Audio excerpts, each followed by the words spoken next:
Hola, buen día. El día de hoy nos encontramos con una súper invitada, a quien vamos a entrevistar para conversar sobre la experiencia de los pueblos indígenas frente al conflicto armado interno. Le damos entonces la bienvenida a Delvis Estrada, lideresa del pueblo Cancuamo, con quien vamos a estar absorbiendo una serie de preguntas que nos van a permitir conocer a profundidad cómo ha sido el abordaje del conflicto desde la mirada de los pueblos indígenas. Bienvenida, Delvis. Muchas gracias, distinguido Iván. Muchas gracias por permitirme dirigirme a este medio para exponer en gran parte pues, un poco de lo que hemos venido viviendo o los impactos que hemos sufrido en los pueblos de la sierra, sobre todo cómo ha impactado la guerra en el tema de las mujeres. Obviamente que ha sido un proceso devastador.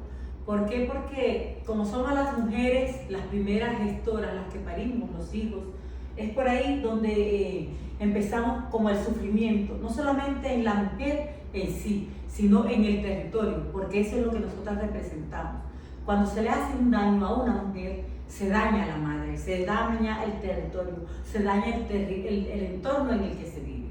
Entonces, el impacto en este momento ha sido devastador desde el tema espiritual. ¿Por qué? Porque se ha tenido un ataque, las mujeres somos la fuerza. ¿Qué pasa? Cuando se ataca a una mujer se debilitan los procesos, se debilita la madre, se debilita la sierra. La luna queda afectada, que es la que también nos hace parte de nuestra cosmovisión indígena. Como nosotras somos las que parimos, las que tengamos esos hijos, 9 meses en nuestro vientre, si nosotros somos afectadas, ¿cómo van a salir esas generaciones? Desde el tema espiritual, hoy por hoy, la tierra sigue siendo derramada, bañada en sangre, la tierra sigue siendo dañada, han dañado nuestros sitios sagrados, y lo digo así, hablando del tema, para hablar del tema de las violaciones que han traído a nosotros la guerra, porque hemos sido utilizadas como botín de guerra. Cuando llegan a un pueblo, cuando los grupos armados llegan a un pueblo, lo primero que hacen es utilizar a la mujer. Ya hemos sido violadas, hemos sido usadas, y cuando una mujer es violada, no es solamente la afectación para la mujer, es la afectación para la madre. Entonces, por eso lo decía desde el tema espiritual, la connotación de cómo nosotros hemos sido impactadas. Nosotras fuimos desarraigadas, muchas de nuestro territorio.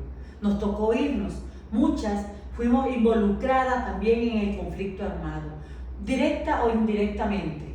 ¿Por qué lo digo directa o involucrada? ¿Por qué directa e indirectamente? Porque si un grupo armado llegaba o llega a nuestro territorio, somos nosotras las que estamos ahí, somos nosotras las primeras que afrontamos esa situación. ¿Por qué? Porque somos las que estamos en el pueblo, porque nuestros esposos, muchos van a la huerta, muchos van a la finca, ahí a veces no están. Siempre nos encontramos nosotras de frente, ¿verdad? Es a la primera que se impacta. Y ya que tú haces mención sobre los impactos con un énfasis sobre todo en las mujeres, ¿qué otro tipo de afectaciones se han causado a nivel colectivo en el caso de los pueblos de la sierra? Me refiero en aspectos como el gobierno, como la niñez, entre otros aspectos. ¿Cuáles otros impactos? En el tema de la niñez, obviamente, yo lo decía ahorita, la niñez es la primera afectada, porque si una madre sufre y queda embarazada, esa afectación va a llegar a ese niño. Es por eso que hoy por hoy nuestra juventud es diversa, es dispersa, nuestra juventud se ve involucrada en diferentes temas de conflictos, o también en el tema de la drogadicción, del alcoholismo, de los vicios que esto puede llevar. ¿Por qué? Porque estas son afectaciones, son secuelas de ese momento en que nosotras como mujeres vivimos todo este conflicto. Hay niños hoy que tienen muchas secuelas psicológicas, o sea, hay una población muy dispersa. Eso lo hemos vivido, lo estamos viviendo hoy, porque en ese momento, cuando llegaban también el tema de los paramilitares, el tema de la guerrilla, ver masacres, ver todo eso afectó nuestra población. ¿Cómo afecta al círculo de pronto político organizativo de nuestros pueblos de la sierra? En primer lugar, lo afecta porque, si mal no recuerdo, en ese momento a los primeros que se atacaban eran a los mamos, eran a los líderes. Tenemos mamos, tenemos líderes. Nosotros en el pueblo Cancuamo, por ejemplo, Mamo Abelancho fue un mamo que asesinaron, que fue asesinado en medio del conflicto. Nuestro cabildo gobernador tuvo que huir del pueblo Cancuamo porque era estigmatizado por llevar el apellido Aria. Y además, no solamente porque llevaba el apellido Aria, yo también digo que era porque era cabeza visible de un proceso organizativo. Tanto así que en la guerra fue afectado con la muerte de su señor padre, con la muerte de su hermano, Freddy Enrique Arias, que era defensor en ese momento de derechos humanos, y así sucesivamente. Estoy hablando del pueblo Cancuamo, pero en otros pueblos de la sierra también fueron asesinados. Si mal no recuerdo, Napoleón, Ángel, que viajaban de aquí a Bogotá, de la sierra a Bogotá, fueron asesinados del pueblo Arhuaco, y así sucesivamente también hubieron afectaciones, pero también hubo mucha gente que fue desplazada, que tuvimos mucho que irnos para otros pueblos a cambiar de modo de vivir, porque no sabíamos qué nos esperaba en otros pueblos. Familias enteras, más de 400 familias fueron afectadas en el pueblo Cancuamo, que fueron desplazados, pero más de 700, perdón, y más de 400 víctimas entre hombres y mujeres. ¿Y quiénes eran los habitantes quiénes eran esas víctimas? Personas que hacían parte de nuestro proceso. Numas Arias, por ejemplo, en Atanquis, un cabildo que fue Ángel en Río Seco, otro cabildo que fue asesinado. Entonces fue una desestructuración del proceso, yo diría un resquebrajamiento social. ¿Por qué? Porque las familias se partieron, porque el proceso se partió, porque teníamos que comunicarnos por medio de papelito, como si nosotros fuéramos unos delincuentes, porque inclusive fuimos confinados en nuestro territorio, confinados en nuestras comunidades, porque allí no subía alimentos, porque allí no dejaban pasar nada. Entonces todo esto inclusive hubo hasta un cambio de rol. En los pueblos de la sierra la mujer es la que teje, el hombre es el que cultiva, pero hubo un confinamiento interno en este momento que los hombres hoy tejen, hoy está esa secuela, hoy nuestros hombres llegaron a tejer. ¿Y por qué llegaron a tejer? Hombre, porque no podían, el miedo, el horror no los dejaba comer a la finca, y nosotras las mujeres tampoco los dejábamos ir a la finca. ¿Por qué? Porque no sabíamos si ellos iban a regresar, porque por allí había grupos armados y que no preguntaban quién eran ni siquiera, sino que solamente si mataban a un campesino lo disfrazaban y decían que era un guerrillero. En cualquier parte le ponían un fusil y aparecía como guerrillero, lo que llamamos hoy falso positivo. Así sucesivamente. ¿Por qué tejieron los hombres? ¿Por qué tejen hoy los hombres? Porque a raíz de todo este proceso es un efecto del conflicto. Del conflicto. Nosotros cultivábamos un cambio de roles. Cultivábamos, éramos la despensa de Valledupar, donde se traían todos los productos de la canasta familiar, en plátano, en yuca, todas estas cosas se traían desde la sierra a Valledupar, porque no solamente fue en Atanquis, desde el pueblo Arhuaco. Hay unos impactos en la economía. En la economía, exactamente, hoy, y en la alimentación. También tendría que decirlo, que es una de las afectaciones, yo diría, más devastadoras, porque hoy por hoy el cambio de alimentación que nosotros traíamos es diferente, porque nosotros antes comíamos comida buena, comida orgánica. Hoy a nosotros nos toca comer guineo de las bananeras, que sabemos que es cultivado con qué cantidad de químicos.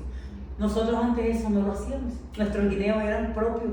Ya hoy eso casi no se ve. El guineo tiene que llevarlo desde aquí de Valledupar, que viene de la bananera, para la sierra, incluido el plátano, incluida la yuca. Eso antes nosotros traemos. ¿En qué repercute eso? En la salud de nuestro pueblo indígena.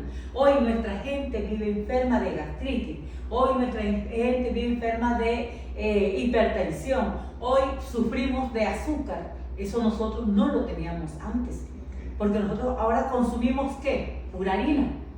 Y eso es lo que nos conlleva a que nuestro ciclo de vida hoy sea más corto y más sufrimiento. Es lo otro, en nuestros niños y en nuestras niñas también se da el tema de la afectación y el tema de la alimentación, porque hoy como nosotras, un mamá decía, el mayor Saúl decía, uno es lo que consume.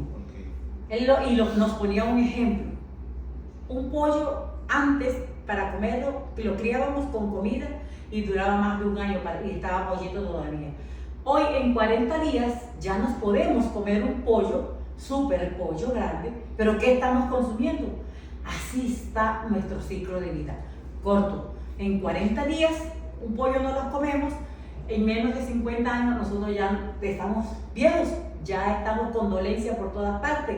Nuestros niños están saliendo con miles de discapacidades cognitivas, físicas, porque podemos hacer un conteo en nuestro pueblo Cancuamo y le aseguro que es una gran cantidad de niños que están saliendo y con tantas afectaciones. Y esto que al cambio del tema de la alimentación, al cambio de lo que pasamos, de lo que vivimos las mujeres, ese vientre, ese cuerpo que está hoy enfermo porque quedamos enfermas. Quedamos enfermas las mujeres de esa época. Entonces, son miles de afectaciones. Hoy los procesos, por ejemplo, antes era una armonía, lo que se decía, los mayores, eso se respetaba. Hoy por hoy, no. Por eso en los pueblos indígenas hay tantas divisiones. Y lo vemos en el pueblo Arhuaco, y lo vemos en el pueblo Huigua, y lo vemos en nuestro pueblo, hasta en el pueblo Cogi, que es uno de los que más viven arraigados en la sierra. Y también lo vimos como pueblo Cancuamo, las divisiones de una organización, de otra organización, de un grupo, de otro grupo. Okay. Y sufrimos, y también todavía estamos sufriendo ataques, todavía lo estamos, y esa es otra consecuencia. ¿Por qué? Porque esa es una estrategia también para acabarnos como pueblos indígenas y obviamente, bueno, en la desaculturización, nosotras ya las mujeres de pronto dejamos de aconsejar, ya dejamos de hablar en el fogón, nos toca ahora volver a retomar, a reiniciar esa cabulla para empezar a aconsejar, porque somos nosotras las transmisoras del conocimiento de generación en generación. Pero si nosotros no lo estamos haciendo, ese conocimiento, ¿y por qué no lo hacemos? De ahí la pregunta. Ok, Delvis, hablando de estrategias y de cómo se está pensando desde los pueblos de la sierra afrontar el conflicto, ¿qué se ha hecho precisamente? ¿Cuáles han sido esas estrategias para afrontar el conflicto desde los pueblos indígenas de la sierra? Bueno, estratégicamente nosotras las mujeres estamos volviendo, yo terminaba ahorita con uno, ¿por qué no lo hacemos? Estamos siendo resilientes, nos ha tocado ser resilientes, nos ha tocado levantarnos de las cenizas. ¿Por qué? Porque fue un pueblo que casi fue exterminado. Sí, entre otras cosas, los 4 pueblos de la sierra han sido declarados en riesgo de exterminio. Exactamente. Las mujeres, el conflicto armado. Así es, las mujeres tenemos un papel importante porque, como le decía, somos nosotras, esas mujeres, ese primer liderazgo está en la mujer, esa primera fuerza está en la mujer. Y si la mujer está débil, los pueblos van a estar débiles, llámese Arhuaco, Cogi, Huigua, pero es la misma connotación, porque la madre es una.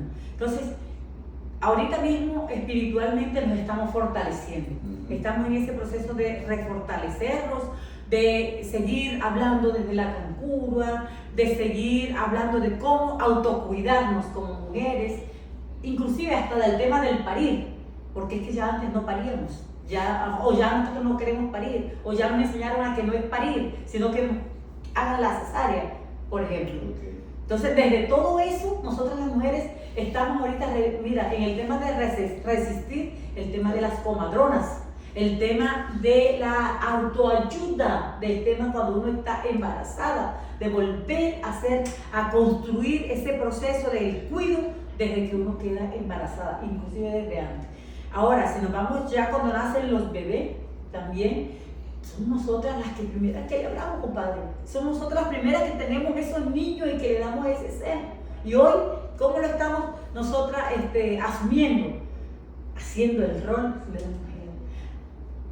desempeñándonos en cada uno de nuestros procesos, desde nuestro hogar, desde los fogones, desde las cancudas, o desde las terbaricua, o de las nuez, como lo llaman los huiguas. Okay. Desde ahí estamos fortaleciéndonos espiritualmente, pero organizativamente también lo estamos haciendo, porque las mujeres estamos haciendo parte de ese proceso organizativo. Como lo decía ahorita, en todos los pueblos de la sierra. Ya la mujer no es esa que estaba allá, que no, nos tocó salir a afrontar, porque una vez débil los procesos, quienes tienen que salir avante, quienes tienen que salir a darle la fuerza a esos hombres que están liderando, somos nosotras las mujeres. Okay. ¿Y qué otro tipo de estrategias de resistencia han implementado los pueblos? Es decir, ahora, ¿han rechazado el conflicto? Estamos en ese proceso, en ese proceso de todas las organizaciones, hemos creado ese proceso de hermandad, de bloque en contra de todos los procesos que nos lleguen a nosotros a afectar, como son el tema, por ejemplo, que la humanidad respete, porque estamos declarados un patrimonio de la humanidad. Que eso se llegue a respetar, porque una cosa es decirlo y otra cosa es hacerlo. Entonces, que eso se llegue a respetar, que eso se llegue a dar, por eso estamos luchando. De que no seamos, que nuestros pueblos sean excluidos de los alucinógenos, de que en nuestros pueblos los niños nuestros no sean involucrados con temas inclusive el turismo, porque el turismo viene la drogadicción, viene la prostitución, viene el alcoholismo. Entonces, declarado, y lo otro también en el campo de la guerra, que nosotros seamos declarados personas que estamos fuera del conflicto, que no estemos involucrados en el conflicto, ni de uno ni de ningún otro lado, porque es que como esa vez se declararon como tres partes. Era uno ejército, era otro guerrilla, era otro paramilitarismo. Que nuestros hijos no sean incluidos en la guerra. Llámese Estado, llámese guerrilla, llámese como se quiera llamar. Y esto es no siquiera los hijos e hijas. Pero hay algo más importante que yo creo que, sin lugar a equivocarme, ha sido una de las estrategias de acabarnos como pueblos de la sierra, porque nosotros somos cuidadores de la madre, porque nosotros estamos situados en la sierra, donde sabemos que hay grandes cantidades de minerales. ¿Por qué digo que hemos sido utilizados? Porque ha sido una estrategia para sacarnos a nosotros del territorio, para quitarnos como si fuéramos nosotros un estorbo para el tema de los megaproyectos. Entonces, yo creo que una de las estrategias sería esa. Como mantenerse en el territorio, defendiendo el territorio. De todo megaproyecto que llegue, nada de eso. Dejarnos a nosotros incluidos allí, porque nuestro territorio es la madre. Miren, cuando una mujer se le meten tubos, por ejemplo, cuando estamos pariendo, puede ser, eso es como cuando a la madre se le meten tubos para extraer sus elementos. Es como cuando a la madre se le escarba en el vientre para extraer lo que allí hay. Eso es lo que pasa con el tema de la minería, por ejemplo. Cuando las máquinas remueven nuestras piedras, que dicen que las piedras no tienen vida, para nosotros sí. Y cada vida es importante. Y por eso es que las mujeres defendemos que la sierra sea declarada patrimonio de la humanidad, que sea declarada libre de todo megaproyecto, que sea declarada libre de toda intromisión de grupos armados, porque nuestra casa es sagrada y esa es la Sierra Nevada. Sí, por eso se ha declarado la sierra como un territorio de paz. Así es. Y precisamente en ese avance hacia la construcción de la paz, los pueblos han hecho unos aportes importantes. ¿Cuál cree usted, Elvis, que es el aporte o los aportes más importantes que han hecho los pueblos de la sierra en la construcción de la paz en este país? Bueno, los aportes que nosotros estamos haciendo, principalmente, vamos desde lo espiritual, hemos hecho un poco de saneamiento, como de limpiar ese vestido que se manchó de sangre. Eso ha sido uno como los principales estrategias para limpiar ese tema de la madre. Dice que cuando un vestido se ensucia, hay que lavarlo y vuelve otra vez y uno lo puede reutilizar. Espiritualmente, eso es lo que venimos haciendo, saneamiento en los territorios de la Sierra de Buenaventura. Otro es ya como persona, son los diferentes estrategias que hemos construido colectivamente para lograr defender un poco el tema de la sierra, ¿verdad? Pero también, cómo hemos también aportado a ese tema de la construcción de la paz. Exacto. Ha sido estando involucrados activamente, y lo digo activamente porque en este momento parece que miro y veo a Luis Fernando, por ejemplo, así que fue un gran gestor de la paz, un hombre que luchó por la paz con su pueblo cancuamo, con los pueblos de la sierra, con los pueblos de Colombia. Y así tenemos... aportó en el acuerdo de paz de 2016. En el acuerdo de paz, pero también tenemos acuerdos acompañamiento de mucha gente de colectivos de derechos humanos que nos ayudaron a nosotros y que nos siguen ayudando a defender el territorio.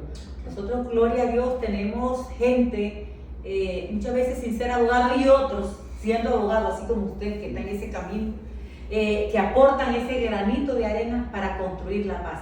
Las mujeres parimos hijos e hijas para la paz, nunca para la guerra.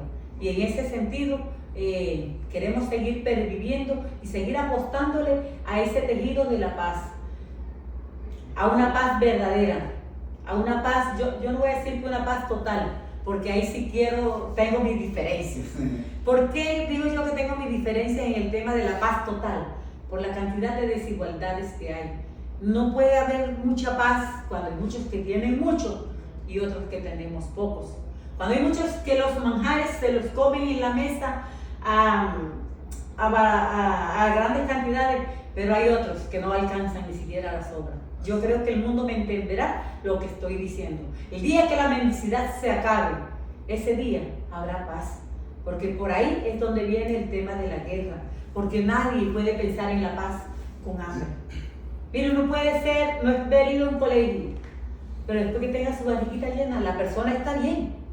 La persona sigue adelante, la persona prospera. Entonces, en ese mundo de desigualdades, no va a haber paz total. Pero sí tenemos que seguir apuntándole. Y las mujeres de la sierra lo estamos haciendo con nuestros tejidos, alrededor de las cancuras, con nuestras hijas y con nuestros hijos, con nuestros mamos, con nuestros hombres. Vamos a seguir tejiendo ese gran mochilón para llegar a una paz, no total, pero sí a la paz. Ok, muchas gracias, Delvi. Finalmente, yo quiero aprovechar la oportunidad porque me parece clave conocer un poco más de su historia de vida, a qué se dedica Delvis, qué hace Delvis, cuál ha sido su trayectoria, por qué ejercer ese liderazgo, qué la motiva, y también en el marco del conflicto ha sido víctima, por qué fue víctima y sobre todo cómo ha logrado reponerse ante esa victimización. Esto es ya más personal, más de su historia personal. Bueno, ya tocó usted una fibra óptica de las que tengo yo. Bueno, Delvis Estrada es una mujer, hija de dos campesinos. Gloria a Dios, fui una mujer criada en un hogar donde mis papás no fueron muy estudiados, pero yo creo que con el tercer y cuarto de primaria nos dieron a nosotros lo que hoy tenemos. Fui la segunda de ese gran hogar. Vivimos en un mundo de paz. Ahí sí vivíamos en paz. Cuando yo era una niña recuerdo jugar entre la finca de mis abuelos y entre la finca de mi papá y los otros abuelos. Crecí, pero ya en un momento en el que yo crecí, llegó un momento en el que hablamos de la intromisión. Hubo un momento en el que el pueblo cancuamo quedó abandonado. No había presencia allí del Estado de ninguna forma, solamente para ir a recoger los votos y iban en helicóptero. Duramos un gran tiempo que vivimos a merced de las FARC y del ELN. Tenemos que decirlo así porque no es una mentira. Vivimos a merced, y yo entre el colegio y de Atanques y la finca, uno lo que encontraba era este tipo de personas. Sí, no encontraba más nadie porque nosotros no habíamos un militar por ningún lado, ni policía, mucho menos. ¿Quiénes eran quienes inclusive ayudaban o solucionaban problemas? Ellos. Resulta que en ese involucramiento, cuando se llega el tema el detonante, que fue la muerte de una lideresa de Valledupar, que la cogen y se la llevan para la sierra. Es ahí donde comienza el conflicto. Bueno, yo antes no había tenido más problemas, sino en ese momento, cuando comienza el conflicto. Se agudiza el conflicto. Se profundiza porque ya estaba. Entonces, donde se ve en presencia del ejército. Y es allí de donde se comienza el ataque selectivo de paramilitares. Es allí donde comienza el acecho, el señalamiento, y es allí cuando de pronto en uno de esos momentos críticos del pueblo cancuano, yo fui desplazada de Atanques.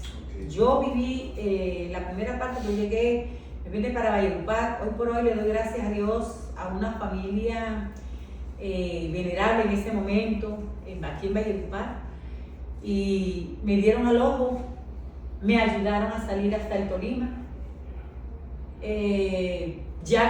Cuando eso yo tenía 2 hijos, me fui dejando mis 2 hijos, una me la llevé, la otra viví en Bogotá, después viví en Bogotá, donde un tiempo me fue bien, en otro tiempo no muy bien, y lo digo no muy bien porque quedé sin trabajo, muchas veces.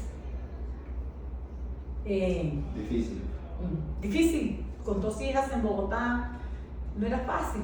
Como madre soltera no era fácil. A veces no tenía para darle comida a mis hijas, si le daba a ella no comía yo. Pero bueno, me tocó así, ya una vez.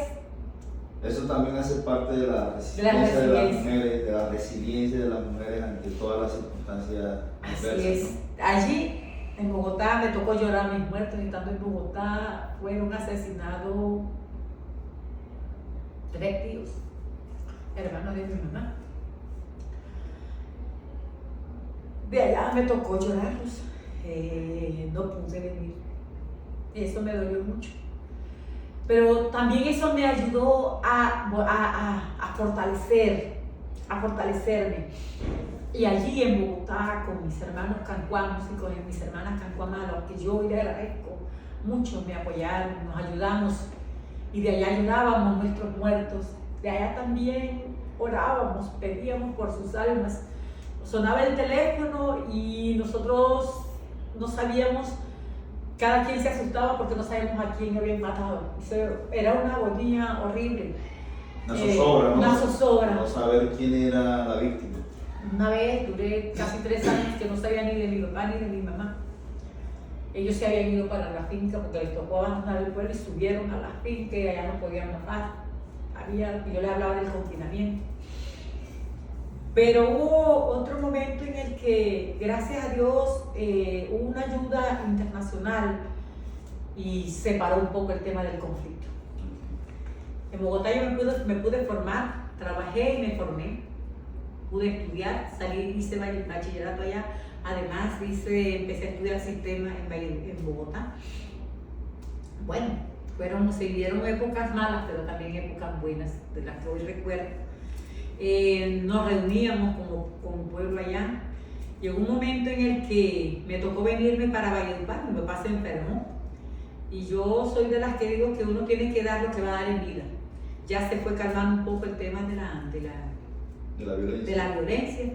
Me vine para Valledupar con mis hijos. Empecé allí y me volví a registrar en el pueblo cancuano porque estaba en Bogotá, en vida del señor, hoy que Dios lo tenga en su santa gloria, Cabildo Tobaluques.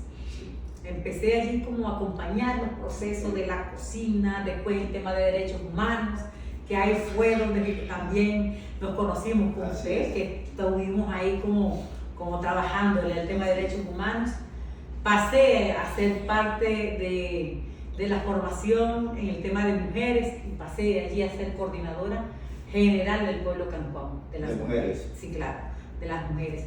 Y de ahí he venido, compadre, 15 años, 20 años, 5 años sola, porque yo era una mujer que venía viviendo sola y me declaraba la mujer de las camisetas, porque yo, la verdad, era jean y camiseta. Okay. Yo no me ponía vestidos. Pero fueron cambiando muchas cosas cuando uno va profundizando en el tema espiritual. Okay. Cuando uno va conociendo más en el tema y el rol de la mujer. Y hoy por hoy me enorgullece estar donde estoy, porque duré 5 años sola en el proceso. Sí, después de esos 5 años, bueno, tuve la gran dicha de conocer a una persona con la que hoy convivimos y con la que hemos obtenido muchos triunfos. Tenemos 2 hijas más, yo tengo 6 hijos, 4 son solas y 2 hijos que yo dije, cuando tuve los 4, dije, yo no tengo más hijos. Llegó el negrito, me desconté y ahí están 2 hijas más. Entonces, defiendo el tema de mujer, compadre, porque yo soy una mujer. Okay. Porque yo soy una mujer y que he pasado por miles, o sea, hay cosas que uno de pronto no las sabe, de pronto no las dice, pero que las vivió y las tiene guardadas. Y que Dios y la madre saben por lo que uno vivió. Entonces, se inspira discriminación. Uno por ser mujer, otro por ser indígena, y otra, y lo puedo decir a boca llena, que otra la viví por vivir sola. Porque muchas veces aquí también existe el machismo. Y cuando uno vive solo, todo el mundo cree que uno vive de alegre. Es así. Entonces no hay de pronto ese respeto, de pronto no había ese tema de que, nada. Entonces me tocó vivir ese. Entonces por eso es que yo hoy por hoy defiendo a la mujer desde su esencia de ser mujer. Porque yo soy una mujer que viví y sufrí lo que muchos ni siquiera se imaginan. Tengo hoy un esposo, le doy gracias a Dios, hago parte de la asesoría de la Comisión de Mujeres del Pueblo Cancuamo, pero además hago parte del tema espiritual y hice parte también del tema colectivo, hice varias escuelas. Yo creo que lo que yo no estudié antes, me devoré el mundo estudiando, haciendo escuelas de formación en el tema propio, en el pueblo cancuamo. Y tengo un gran profesor y un Dios en el cielo, un angelito en el cielo que es el Señor Saúl Martínez, con quien me formé espiritualmente, con quien me ayudó a acentuar mi tema de familia. Y hoy por hoy no tengo sino darle gracias a Dios, a la madre, al Señor Saúl y al pueblo cancuamo por ayudarme aquí a estar donde estoy. Bueno, muy bien, muchas gracias Debbie por esta oportunidad tan linda que hemos tenido de poder entrevistarla. Realmente es para mí un privilegio poder abordar toda esta experiencia frente al conflicto desde la mirada personal, pero también desde lo colectivo, porque para los pueblos de la sierra es muy importante la colectividad, ¿cierto? Y también los fundamentos de la parte tradicional y cultural. Un último mensaje que quiera darnos en este proceso de construcción de paz para cerrar esta entrevista. Bueno, yo diría que invitarlos a seguir construyendo paz. Desde donde quiera que estemos, a veces uno cree que donde uno está no está aportando. Sí, somos como unas hormiguitas y cada uno aporta un granito de arena o una semillita para que este proceso siga creciendo. Desde nuestra casa, con nuestros hijos, enseñándolos a respetar, a valorar. Nosotros como mujeres a valorar, a estar siempre metidos en nuestra cultura. Nuestra cultura es muy bonita. Nuestra cultura es muy bonita y tenemos que seguir apostándole a esa gran paz colectiva de los pueblos de la sierra, porque la sierra es el pulmón del mundo y es un referente para la humanidad y es un referente para Colombia. Entonces yo sí creo que ojalá Dios quiera permitan a la madre que sigan llegando al proceso, así mucha gente no lo quiera, la gente que viene arraigada, particular, que sigan llegando al proceso gente con ideas diferentes, como el presidente Petro, que aunque tenga falencia, es un hombre que tiene unas ideas cambiantes, los procesos cambian. Y los procesos cuando cambian hay traumas, ¿verdad? Entonces yo sí sigo apostándole a que lleguen gente de perrenque, gente decisiva, gente que no se deje estropear, gente que cuando uno de pronto la gente le quiera meter al charco, porque yo lo viví, quédase en el charco, usted no tiene derecho a estar acá arriba. Arriba es que no tenemos que estar. Pueblo colombiano, yo sí hago ese llamado a que sigamos apostándole a la transformación de Colombia, camino hacia la paz. No voy a decir que la paz total porque no creo en la paz total, pero sí camino hacia la paz. Ok, muchas gracias. Y bueno, espero que nuestra futura audiencia se disfrute, como lo hemos hecho nosotros, esta entrevista.